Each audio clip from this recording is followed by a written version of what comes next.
अस्सलाम वालेकुम। तो आज हमारा लेक्चर नंबर 32 है CS304 का, ठीक है ना। अगर आप लेक्चर नंबर 32 का तो जैसे पढ़ लेंगे, मैं आपसे कह रहा हूँ लेक्चर 33, 34, 35 जो है ना आप इजीली कर लेंगे, क्योंकि ये तीन के तीन लेक्चर जो है ना 33, 34, 35, ठीक है ना, 32 से रिलेटेड है। ठीक है ना, मैं इंशाल्लाह कोशिश करूंगा 32, 33, 34, 35 जो इसी वीडियो के अंदर कवर करवा दूँ सारे के सारे, ठीक है ना। अच्छा जी, अब यहाँ पे देखें ज़रा जेनेरिक प्रोग्रामिंग क्या, जेनेरिक प्रोग्रामिंग से मुराद ऐसी प्रोग्रामिंग होती है जिसको हम बार बार रीयूज कर सकें। क्या कर सकें हम इसको रीयूज कर सकें हम, ठीक है ना।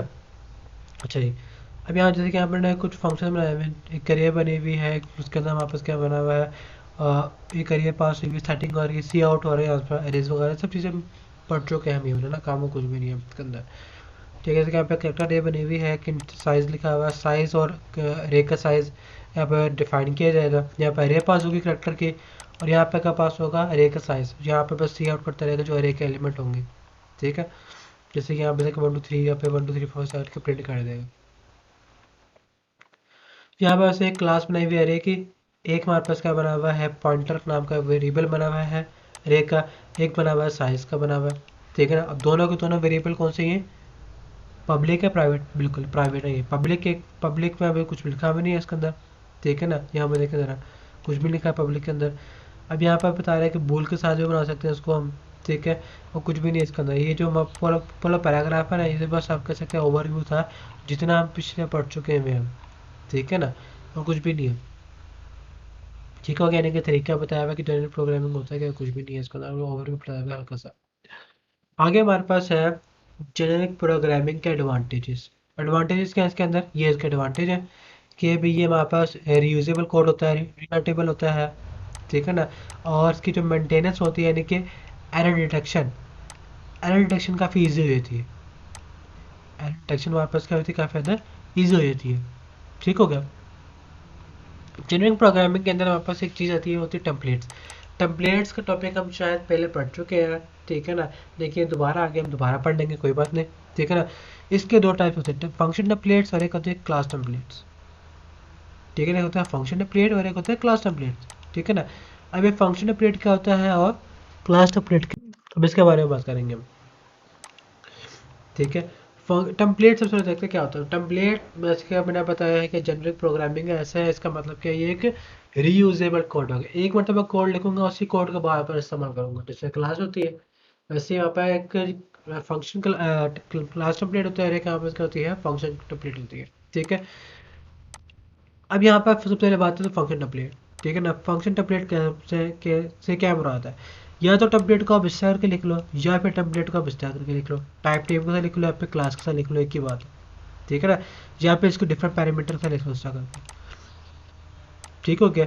अब ये हमारे पास है क्या, बात तो वहाँ पर ये है ना कि भी टेम्पलेट इस्तेमाल क्यों करते हैं, फ़ायदा क्या है। भी मैंने एक चीज़ बताया कि रीयूजेबल है, ठीक है ना। अगर मैं यहाँ पर गूगल क्रोम में जाऊँ, यहाँ पे टेम्पलेट का टॉपिक लिखो ना, मैं यहाँ पे टेम्पलेट का टॉपिक आ जाएगा, इस तरह करके यहाँ पे इसका प्रोग्राम बना आ जाएगा। सिंटैक्स जैसे कि मैंने आपको बताया, टेम्पलेट लिखना, उसके बाद क्लास लिखना, टाइप लिखना, ठीक हो गया। मैं वी एस कोड भी साथ ओपन कर लूँ ताकि मैं इसको इम्प्लीमेंटेशन में साथ साथ करता रहूँ, ठीक है। चलिए, अब यहाँ पे देखिए सबसे पहले हमारे पास यहाँ पर क्या लिखा हुआ है, सबसे पहले तो समझते हैं फिर मैं आपको इम्प्लीमेंट करके दिखाता हूँ। यहाँ पे देखें हमारे पास क्लास टी, ये टी यहाँ पर बेसिकली एक पैरामीटर है। टी यहाँ पर कोई भी एक वेरिएबल आ सकता है जिसको हम बाद में यूज करेंगे, क्यों, क्योंकि मैं यहाँ पर जो है टी को डिफाइन करूंगा इधर। अब यहाँ पर डिफाइन करूंगा मैं, यानी कि मैं इसकी जो डेटा है, यानी कि इंटीजर, फ्लोट, करेक्टर वगैरह, उसको मैं डायनेमिक बनाऊंगा। अब एक ही फंक्शन है, जाहिर बात है हमारे पास फंक्शन होगा, कोई भी फंक्शन होगा हमारे पास, ठीक है ना। अगर हमारे पास कोई भी फंक्शन में, जरा ऊपर फोल्ड कर लूँगा,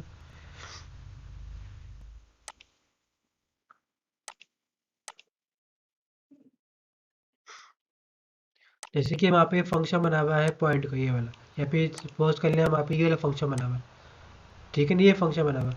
अब आप चाहते हैं कि मैं इसका एक इसी फंक्शन को यूज़ करूँ, लेकिन इस बार ये फंक्शन में किस टाइप का यूज़ करूँगा, इंटीजर टाइप का। अब ये कौन सा टाइप का फंक्शन है, ये वॉइड टाइप का। अब ये कौन सा फंक्शन है, ये वॉइड टाइप का, ठीक है ना, वॉइड टाइप का। अब मैं सेकंड है दूसरे लम्बे में कह रहा हूँ कि मैंने यही फंक्शन इस्तेमाल करना है, लेकिन कौन सा टाइप का, इंटीजर टाइप का।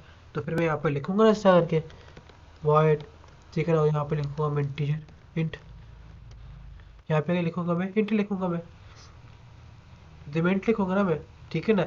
लेकिन यहाँ पे देखिए मेरे पे एरर आ रहा है, एरर क्या आ रहा है अभी, एरर आ रहा है कि भी can not be overload function distance by return bye type alone, ठीक है ना। इसका नाम आपका इंटीजर है, तो फिर मुझे यहाँ पे इसको कुछ और रिटर्न पे करना पड़ेगा, रिटर्न 0, ठीक है ना। यहाँ पे ये हो गया, उसके बाद ओवरलोडिंग का इसका मसला आया था क्योंकि वहाँ पे पहले से वाइड बना हुआ है, ठीक है ना। अगर इसको ओवरलोड करना चाहूँ मैं डिफरेंट पैरामीटर इस्तेमाल करना चाहता हूँ तो, ठीक है ना, नहीं होगा उसका फंक्शन के अंदर, हो गया, ठीक है ना। अभी कौन सा कंसेप्ट इस्तेमाल हो गया, ओवर राइडिंग का, ओवरलोडिंग का, सॉरी, ठीक है ना। इसके नाम पर सेम रहा फंक्शन डिफरेंट पैरामीटर्स का, ठीक है ना। आप चाहते हैं मैं इसको इस तरह करके इस्तेमाल करूँ, अब देखिए मुझे बार बार लिखना पड़ रहा है। अब अगली बार में मुझे इसको फ्लोट चाहिए, तो मुझे यहाँ पर फ्लोट के तौर पर इस्तेमाल करना पड़ेगा, ठीक है ना। मुझे बार बार लिखना पड़ रहा है ना एक ही फंक्शन को, हालांकि एक फंक्शन का काम एक ही है, सी आउट करना, लेकिन मुझे डिफरेंट डिफरेंट मरतबा लिखना पड़ रहा है हर एक टाइप के साथ। अब इस चीज़ से बचने के लिए मैं यहाँ पर इस्तेमाल करूँगा टेम्पलेट, क्या इस्तेमाल करूँगा मैं, टेम्पलेट इस्तेमाल करूँगा। मैं यहाँ से इसको कॉपी कर लेता हूँ, उसमें कॉपी, यहाँ पे तो मैं एक न्यू फाइल बनाता हूँ मैं, ठीक है ना। यहाँ पर वापस आ जाएगा ड्यूट 32 टू 35, इंशाल्लाह 35 तक के पढ़ेंगे उसको, ठीक है ना, क्योंकि वो सब चीज़ें इसके अंदर एक ही है। ये कोड मैंने यहाँ पे लिखनी है सारा का सारा, ठीक है। थोड़ा बहुत उसको मैं फॉर्मेट कर लेता हूँ मैं। अच्छा ठीक है, यहाँ पे देखें ज़रा, हमारे पास क्या है, टेम्पलेट बनी हुई, यहाँ पे देखें टेम्पलेट क्लास टाइप टी। आप चाहे यहाँ पर टाइप नेम लिख लें, वो एंड नोट्स का इस्तेमाल किया हुआ टाइप नेम लिखने से करके, ठीक है ना, मसला ही नहीं कोई। अगर क्लास में चाह रहे हैं क्लास लिखनी है यहाँ पर, आप क्लास लिख लें ऐसा करके, ठीक है ना। अब इसका फ़ायदा क्या होगा, यहाँ पर देख रहे हैं मेरे पास एक ही फंक्शन है ऐड का, मेरे पास एक ही फंक्शन है ऐड का, ठीक है ना। अब मेरे पास दो है वेरिएबल इंटीजर के, अब दो वेरिएबल कौन से हैं, इंटीजर के, और दो वेरिएबल कौन से हैं, फ्लोट के, ठीक है ना। अब मेरे पास देखा मज़े की बात क्या हो गया, जो अगर मैं दो इंटीजरों को प्लस करूँगा तो मेरे पास आंसर भी इंटीजर ही आएगा, ठीक है ना। अगर दो इंटीजरों को प्लस करूँगा मैं तो आंसर भी क्या आएगा, इंटीजर ही आएगा। अगर मैं दो फ्लोट को प्लस करूँगा तो मेरे पास आंसर भी क्या आएगा, फ्लोट पे आएगा। ये देखिए जरा एग्जीक्यूट करता हूँ मैं, टर्मिनल पे आंसर आया था, टर्मिनल में भी आंसर आ जाएगा एक मिनट, क्योंकि भी इसका अपडेट आया हुआ ना इसका, तो जब तक अपडेट होने होगा तो तब तक ये थोड़ा फास्ट काम नहीं करेगा।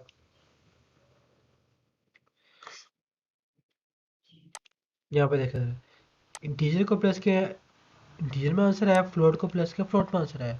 अब ऐसा क्यों हुआ, अब सपोज करें मैं ना ऐसा करता हूँ, इसको मैं कॉपी करके ना यहाँ पेस्ट करता हूँ मैं, ठीक है, और इसको बस मैं यहाँ पर कमेंट कर देता हूँ, ठीक है ना। यहाँ पे टी है ना, यहाँ पे टी की जगह से बस इंटीजर लिखूँगा मैं, इंटीजर, यहाँ पे इंट आएगा, इंटीजर आ जाएगा, इधर यहाँ पर इंटीजर आ जाएगा, ये ले लो, ठीक हो गया।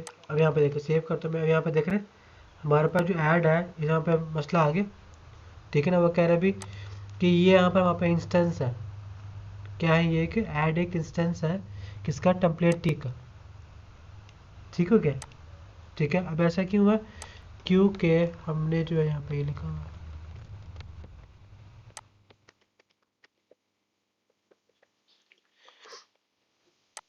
Template add matrix of the argument list, ठीक है, वो मैंने हटा चुकी, मैंने आर्गुमेंट बोले। अच्छा जी, यहाँ पे इसका जो एरर है ना वही क्या है हमारे पास, वो एरर यहाँ पर no instance of function template adds matches the argument list, ठीक है ना। वही कह रहे हैं कि जो अपने यहाँ पे लिखा है टेम्पलेट ये वाला, इसके आर्गुमेंट मैच नहीं कर रहे हैं। अगर उसको यहाँ पे सेव कर दूंगा, हम यहाँ पे देख रहे हैं अब यहाँ पर सिर्फ इसमें एरर आ रहा है।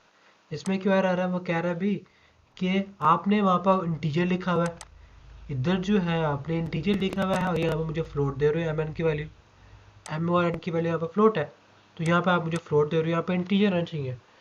देख रहे हैं यहाँ पर जे लिखूंगा मैं, आई लिखूंगा मैं, तो ऑटोमेटिक हो जाएगा, ठीक है ना।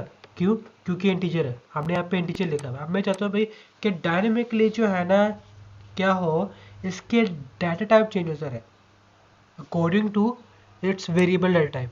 अगर करेक्टर है तो करेक्टर हो जाए, इंटीजर तो इंटीजर हो जाए, फ्लोट है तो फ्लोट हो जाए।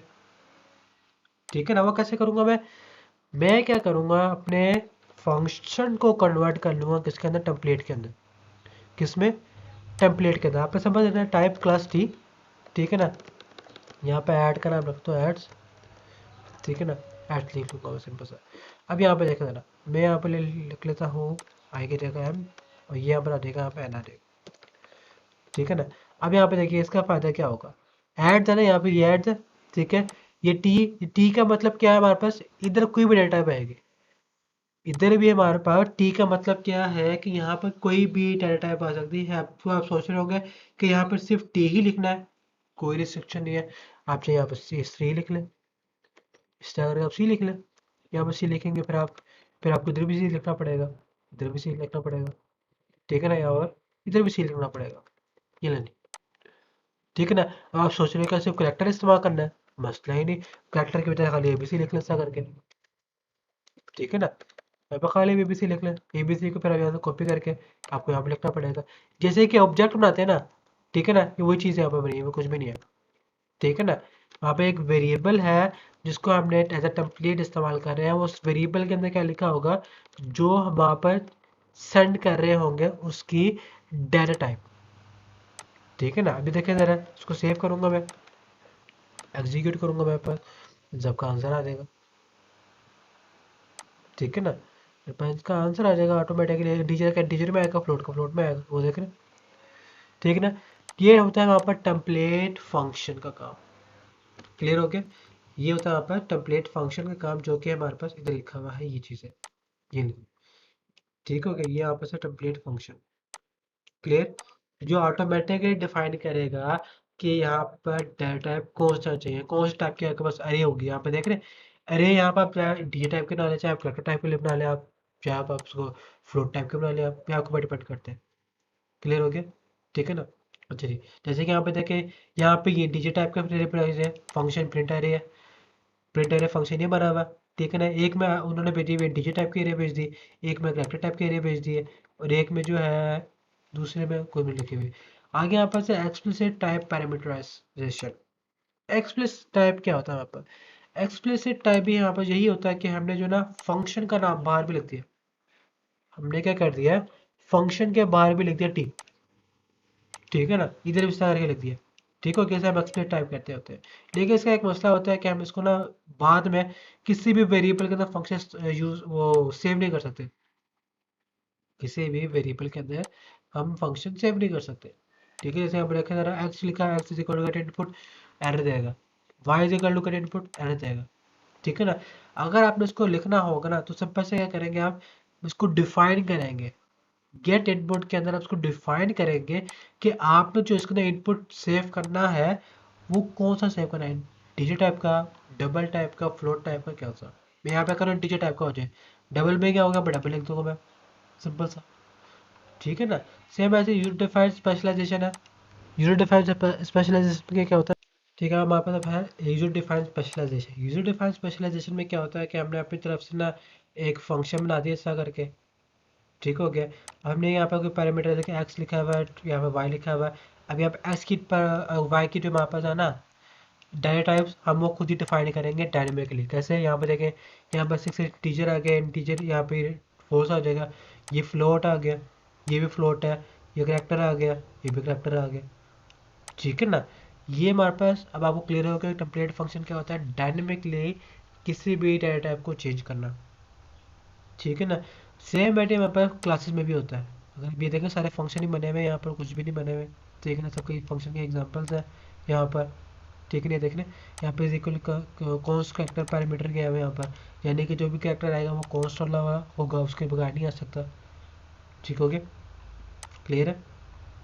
अच्छा जी, अब यहाँ पर देखें हमारे पास जो है टेक्स्ट में 33 के अंदर वापस आ जाएगा टेम्पलेट क्लास, ऊपर हमने क्या पढ़ा, हमने फंक्शन टेम्पलेट पढ़ा, नीचे वापस आ जाएगा, नीचे वापस क्या आएगा, फंक्शन क्लास आ जाएगा। लेकिन हम इसके अंदर आप सोच रहे होंगे कि हम इसके अंदर से वो सिर्फ एक ही इस्तेमाल कर सकते हैं पैरामीटर, हम इसके अंदर मल्टीपल पैरामीटर भी इस्तेमाल कर सकते हैं, जैसे कि यहाँ पे देख रहे हैं type name T comma type name new, ठीक है ना। अब जाहिर बात है एक फंक्शन के अंदर सिर्फ हम एक ही पैरामीटर से सेंड करते हैं आप, एक फंक्शन के अंदर आप एक पैरामीटर तो नहीं सेट कर सकते। सपोज करें मैंने यहाँ पर इस तरह करके रख दिया, मैंने क्या कर दिया यहाँ पर लिखा है एक और पैरामीटर लिख दिया क्लास, ठीक है ना, या फिर इसको यहाँ पर चलिए टाइप नेम लिख दो, टाइप नेम,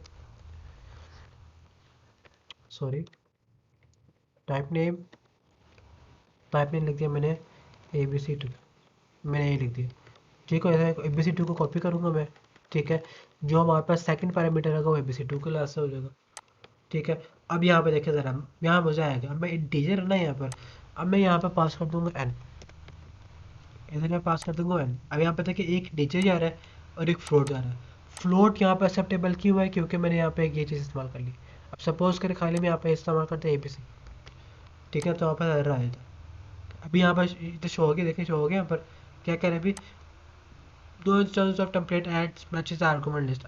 आर्गुमेंट लिस्ट में क्यों मैच नहीं कर रहा है, क्योंकि हमारे पास एक इंटीजर जा रहा है और एक यहाँ पास क्या रहा है, फ्लोट जा रहा है। अगर आपने एक इंटीजर एक फ्लोट इस्तेमाल करना है तो आपको एक नाम टाइप नेम एक और डिक्लेयर करने के बाद वो यहाँ पे लिखेंगे आप, तो ऑटोमेटिकली क्या हो जाएगा, इंटीजर और फ्लोट दोनों सेलेक्ट कर लिया। देखिए एग्जीक्यूट करता हूँ इसको, ठीक है ना, अब ये दोनों को प्लस कर देंगे 1.2 और प्लस कितना 2, कितना हो जाएगा 3 हो जाएगा, ठीक है ना, यहाँ पे इसका राउंड ऑफ कर देगा पूरा का पूरा। क्लियर हो गया, ठीक है। अच्छा जी, मल्टीपल आर्गुमेंट्स के बारे में क्लियर हो गया होगा। मल्टीपल आर्गुमेंट से क्या होता है, यूजर डिफाइंड टाइप्स आ गए हमारे पास और कुछ भी नहीं, इसके अंदर मल्टीपल जो होंगे आर्गुमेंट इस्तेमाल करके हम उसको इस्तेमाल कर सकते हैं, ठीक है। आगे हमारे पास overloading and template. Overloading template क्या होती है, यानी कि अगर हमने एक जैसे कि ये होता है ऑपरेटर प्लस, ओवरलोड करना हो, क्या हम इसको टेम्पलेट के जरिए इस्तेमाल कर सकते हैं, बिल्कुल कर सकते हैं, ठीक है ना। सिंपल सा आपने क्या करना है, जो भी आपने ओवरलोड बेशक हमारे पास में एग्जाम्पल ही बनी हुई है, ये वाली, ये देखना जरा, मैं आपको चेक करता हूँ। तो जब भी मैं किसी को पढ़ाता हूँ, मैं या तो किसी वेबसाइट के जरिए पढ़ाता हूँ मैं, क्योंकि इसमें ना सारे फंक्शन बने होते हैं, सारे बने एग्जाम्पल बनी होती है, ईजी होता है पढ़ाना फिर, ठीक है ना, वरना काफ़ी लंबी वीडियो चली जाती है बनाते बनाते, ठीक है। वैसे भी टाइम कम है, ठीक है, तो इसी वजह से जो है ना मैं इस तरह करके पढ़ने में ज़्यादा आसानी है। अच्छा जैसे कि यहाँ पे देखें हमारे पास जो है टेम्पलेट क्लास जा रही है यहाँ पर, ठीक है, और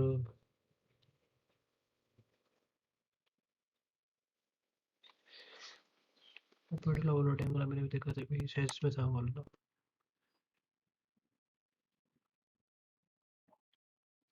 overloading overloading overloading multiple parameter के साथ है ओवरलोडिंग, ठीक है, ये आप ओवरलोडिंग के साथ है ना मेरे ख्याल से। यहाँ पे देखिए जरा, आप ओवरलोड है इसके अंदर एक फंक्शन बना हुआ है ए बी के साथ, एक फंक्शन बना हुआ है डबल के साथ। यहाँ पे देख रहे हैं एक फंक्शन है यहाँ पे बी के साथ यानी कि डबल के साथ है, और एक वहाँ फंक्शन है इंटीजर के साथ, ठीक हो गया। इसमें आप ओवरलोडिंग इस्तेमाल हो सकती है, ठीक हो गया। इसमें सिंपल सा क्या लिखेंगे, यहाँ पे देखे जरा, हमारे पास जो है ना इसमें जो ओवरलोडिंग वाला कॉन्सेप्ट है ना, यहाँ पर देखें ये बना हुआ template class X, template class X Y, ठीक है ना, सेम फंक्शन है। यहाँ पे देखिए ये फंक्शन है, ये फंक्शन है, ये एक्स वाई वाले इस्तेमाल होंगे इसके अंदर और ये एक्स वाला इसके अंदर इस्तेमाल हो जाएगा, ठीक है ना। ये हमारे पास क्या है, एक ओवरलोडिंग वाला कॉन्सेप्ट आ गया इसके अंदर भी, ठीक है। सेम नाम का फंक्शन है, डिफरेंट पैरामीटर, क्लियर। यहाँ पे उन्होंने भी लिखा हुआ है कि हमारे पास डिफरेंट फंक्शन है और सेम नाम के पैरामीटर्स है इसके अंदर, ठीक है ना। आप इसको इसके साथ भी इस्तेमाल कर सकते हो, मसला नहीं है कोई भी, ठीक है ना। जो टी लिखा होगा टी आप शुरू में लिख लिया, आप जहाँ जहाँ पे आपको इस्तेमाल करना होगा वहाँ पर लिख लिया आप, ठीक है।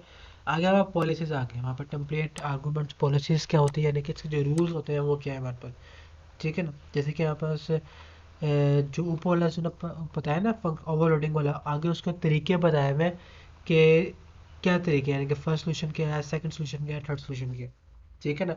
ये हमारे पास बेसिकली जो उन्होंने ऊपर प्रोग्राम बनाया हुआ है ना, आप इसकी प्रैक्टिस कीजिएगा ये वाली की, ये आपको एज एन असाइनमेंट दे रहा हूँ मैं कि आप इसके वाले प्रोजेक्ट दे देगा, पढ़ाने को प्रॉब्लम है, ठीक है ना। तो ईजी है, मुश्किल नहीं है। इसके अंदर मैं बताया हुआ है कि जो हमारे पास जो है ना, कौन सा वाला, ये स्ट्रिंग कॉपी वाला, ठीक है ना, हमने वैसे कंपेयर स्ट्रिंग करने, हम दो जो ऑपरेटर है ना उनको, दो ऑब्जेक्ट के ऑपरेटर को यूज़ करते हुए कंपेयर कैसे करेंगे, ठीक है। इसका फर्स्ट क्वेश्चन देखेंगे आप, यहाँ पे देखें फर्स्ट क्वेश्चन में क्या है हमारे पास, फोर लूप लगा दिए, फॉर लूप में क्या होगा, हम दोनों स्ट्रिंग को क्या करेंगे, मैच करेंगे। अगर मैच हो गया तो ठीक है, अगर नहीं हुआ तो फिर क्या होगा, वहाँ पर रिटर्न कर देगा ऐसा करके, लेंथ से कंपेयर कर लेंगे। सेकंड सिचुएशन में क्या होगा, टू अपर करके दोनों को क्या करेंगे, जो स्ट्रिंग हो गया उनको किस में चेंज कर देंगे, अपर लेटर में चेंज कर देंगे। समझे, यहाँ पर लिखा ना केस सी भी कैपिटल होगा, A B, S B, A B, E B. ठीक हो गया, क्लियर हो गया। फिर आपस में कंपेयर करेंगे, अगर मैच नहीं होंगे ठीक है तो यहाँ पर रिटर्न में आ जाएगा, अगर मैच हट गया तो रिटर्न में ये आ जाएगा। ठीक हो गया, क्लियर हो गया होगा आपको ये, ठीक है ना। कि यहाँ पे जो है वहाँ पे एक्स और वाई है, और ये वापस क्या है, डिफरेंट पैरामीटर इस्तेमाल किए गए हैं सेम नाम के फंक्शन के अंदर, इसकी वजह से एक कौन सा कॉन्सेप्ट इस्तेमाल किया गया यहाँ पर, ओवरलोडिंग का कॉन्सेप्ट इस्तेमाल किया गया है।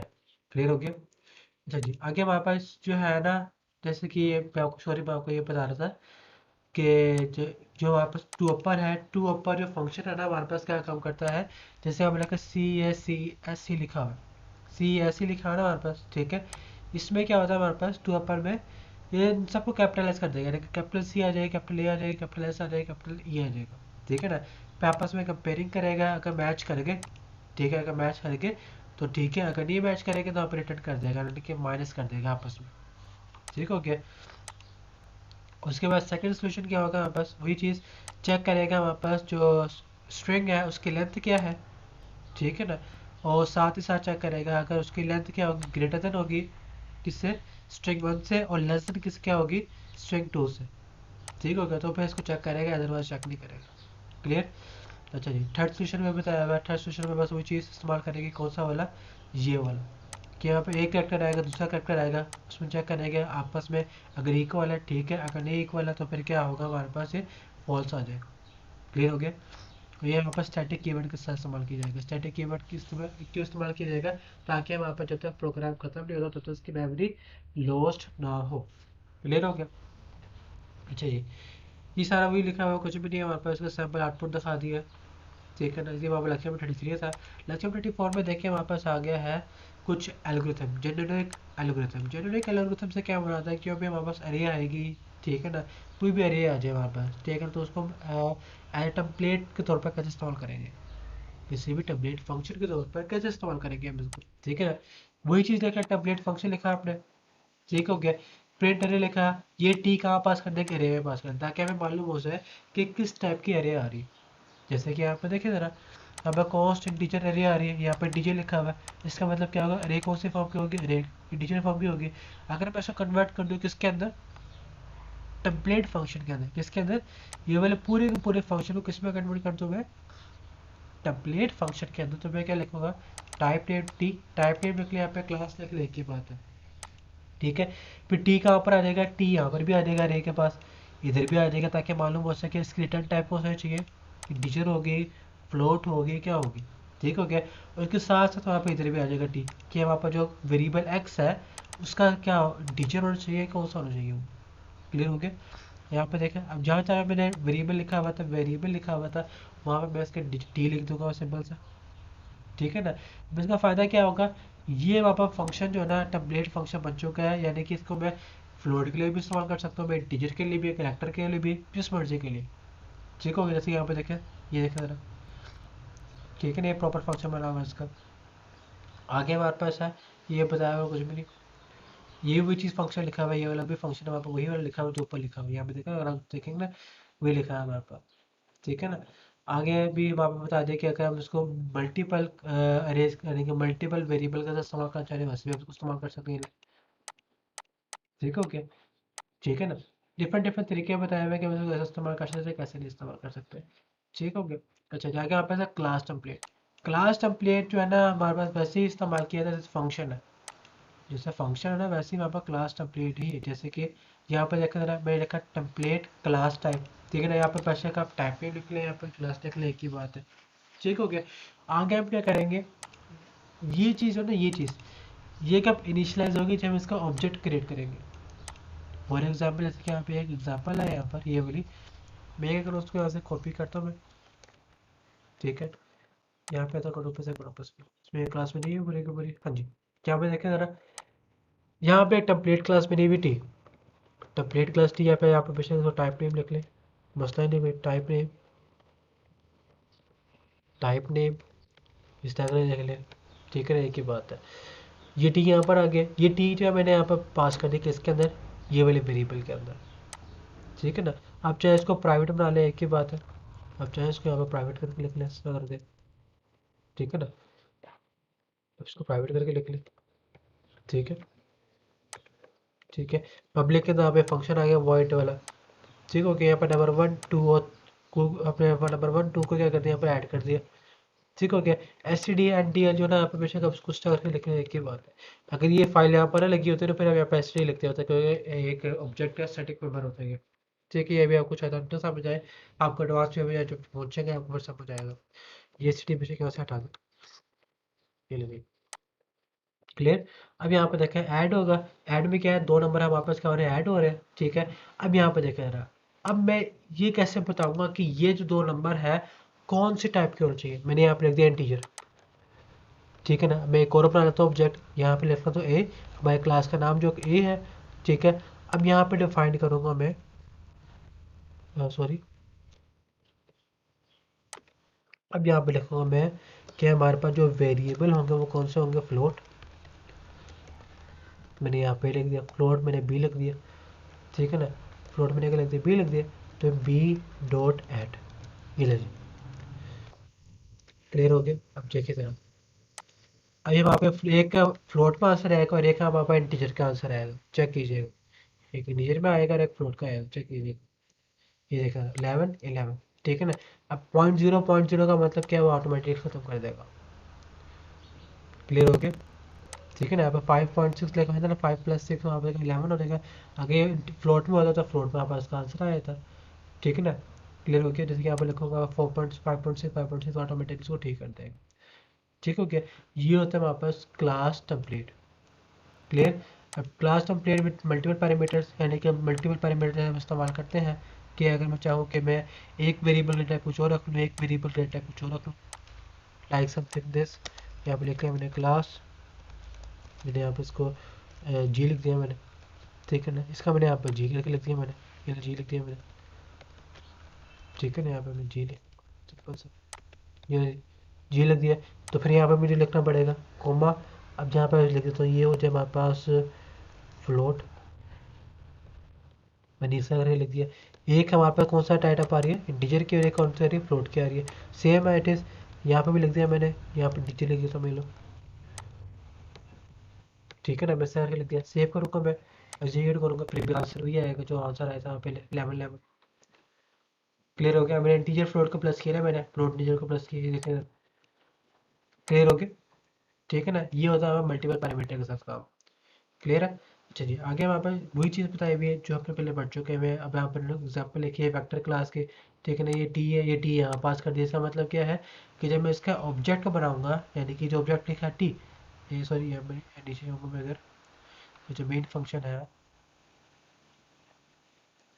ये देखिए वेक्टर इंट, यानी कि हमारे पास इंटीजर टाइप का एक ऑब्जेक्ट बना, इंटीजर टाइप का एक ऑब्जेक्ट बना, किसका, करैक्टर टाइप का। पूरा पूरा प्रोग्राम है, बेशक पढ़ सकते हैं, ठीक है ना। आप पढ़ लें ताकि आपके थोड़ा बहुत प्रैक्टिस हो जाए, ठीक है ना। मैं भी इसमें समझा रहा क्योंकि टाइम कम है और वहाँ पर लेक्चर काफ़ी ज़्यादा रखे हुए हैं, ठीक हो गया। क्योंकि आप ऊपर वाले प्रोग्राम को समझाने का मकसद यही है कि आप इसको ईजिली हल कर सकें खुद ही अपने तौर पर, क्लियर हो गया। अच्छा जी, अब आगे हमारे पास लेक्चर नंबर 35। लेक्चर नंबर 35 में क्या है, member template function. Member template function का मतलब क्या है, अपने वेरिएबल का एक डाटा टाइप चेंज करना। जैसे कि अभी आपने किया ये, जैसे कि अभी हमने किया ये चीज़, इससे हम कहते हैं मेंबर टेम्पलेट फंक्शन, जिसमें आप क्या कर रहे हैं, क्लास के अंदर के जो वेरिएबल है उसकी टाइप चेंज कर रहे हैं, टाइप चेंज कर रहे हैं, सिंपल सर कुछ भी नहीं, ठीक है। जैसे कि आपका फ्लोट लिखा, डील का फंक्शन के पास कर दिया, क्लियर हो गया। जैसे कि हमने ये वाला प्रोग्राम बनाया, कौन सा वाला, ये वाला प्रोग्राम बनाया, जहाँ पर इंटीजर लिखा, फ्लोट लिखा, ये इंटीजर फ्लोट यहाँ पर गया और हमने यहाँ पर लिख दिया, ठीक है ना। हम उसको इस तरह करके भी लिख सकते हैं। सपोज करें मैंने यहाँ पर कुछ भी नहीं लिखा, मैंने जो है यहाँ पर एक में कुछ भी नहीं लिखा इस तरह करके, ठीक है ना, इस पर मैंने कुछ भी नहीं लिखा, तो उस सूरत में क्या होगा, मैं यहाँ पर डिफ़ॉल्ट लिख दूंगा, डिफ़ॉल्ट पैरामीटर, यानी कि यहाँ पर लिख दिया इंटीजर और यहाँ पर भी लिख दिया मैंने इंटीजर, ठीक है ना। ये वापस क्या होंगे, डिफ़ॉल्ट पैरामीटर्स हो जाएंगे। यानी कि अगर मैं यहाँ पे कुछ भी पास नहीं कर रहा ना, मेरा कुछ भी नहीं लिख रहा, तो फिर क्या होगा, ये ऑटोमेटिकली इनके टाइप्स क्या हो जाएंगे, इंटीजर हो जाएगी, क्लियर हो गया। ये भी तरीका होता है वहाँ पर डिफ़ॉल्ट पैरामीटर का काम करने का, ठीक है, अगर डबल लिखा हुआ है तो automatic double double double double आ जाएगा। क्लियर हो गया? ठीक है ना, तो ये हमारे पास पूरे के पूरे टेम्पलेट फंक्शन टेम्पलेट क्लासेस के बारे में कि कैसे इस्तेमाल कर सकते हैं कैसे नहीं। मैं आपको अगर आप प्रैक्टिस करने के लिए कहूँ तो मैं कहूँगा लेक्चर में 35 के अंदर जो ये प्रोग्राम बने हुए हैं ना ये वाले स्पेशलाइजेशन के साथ आप इनको थोड़ा बहुत स्टडी करें ताकि आपके को टेम्पलेट फंक्शन और टेम्पलेट क्लासेस का हैंडलिंग करना है। क्योंकि मैं आपको पहले बताता हूँ कि जब तक आप खुद प्रैक्टिस नहीं करेंगे आपको ये चीज़ें नहीं आनी। ठीक है ना, लेक्चर 35 का अंदर यही की प्रोग्राम है, ये वाला सिर्फ ये वाला प्रोग्राम है। ठीक है ना, पूरा का पूरा ये वाला प्रोग्राम है, आप इसको देखिएगा। ठीक है ना, ताकि आपको क्लियर हो कि टेम्पलेट फंक्शन कैसे काम करता है, टेम्पलेट क्लास कैसे करता है। ठीक है ना, इसके ऊपर सारे अपना फंक्शन आपको जो प्रोग्राम है वो सारे समझा दिए, आपको कुछ प्रोग्राम करके भी दिखा दिए कैसे करते हैं कैसे नहीं करते। ठीक है, तो ये मैंने आपको सारा समझाया लेक्चर 32 से 33 से लेकर नहीं सॉरी 32 से लेकर मैंने आपको समझाया, मैंने 35 तक समझाया। 32 33 34 35 मैंने आपको सारा क्लियर कर दिया। फिर इंशाल्लाह 36 शुरू करेंगे। इसके अंदर ये हम थोड़ा बहुत कह सकते हैं कि टेम्पलेट फंक्शन ही इस्तेमाल किया है लेकिन एक पूरा प्रोग्राम के साथ इसके अंदर। ठीक है ना, पार्शियल स्पेशलाइजेशन क्या होती है, जनरल स्पेशलाइजेशन, कंप्लीट स्पेशलाइजेशन क्या होती है। ठीक है ना, इसके बारे में भी पढ़ेंगे हम क्या होता है ये। ठीक है, वैसे आसान ही है अगर आप इसको देखेंगे ना, ज़्यादा मुश्किल नहीं है। ठीक है, ये बड़े मज़े की चीज़ है, इंशाल्लाह इसमें वर्किंग करेंगे। ठीक है, अभी जो है मैंने आपको लेक्चर नंबर 32 से लेकर लेक्चर नंबर 35 तक पढ़ा दिए। अगर आपको मेरी वीडियो अच्छी लगी हो तो लास्ट में इसको लाइक करें, सब्सक्राइब करें और उसको शेयर करें। ठीक है, फिर इंशाल्लाह लेक्चर नंबर 36 जो होगा मैं एक तो स्केल करना नहीं वीडियो बनाऊंगा, लेक्चर नंबर 36 7 और 8 की इंशाल्लाह मैं जल्द यही उसके लेक्चर आ जाएंगे। ठीक है, ओके, अल्लाह हाफिज़।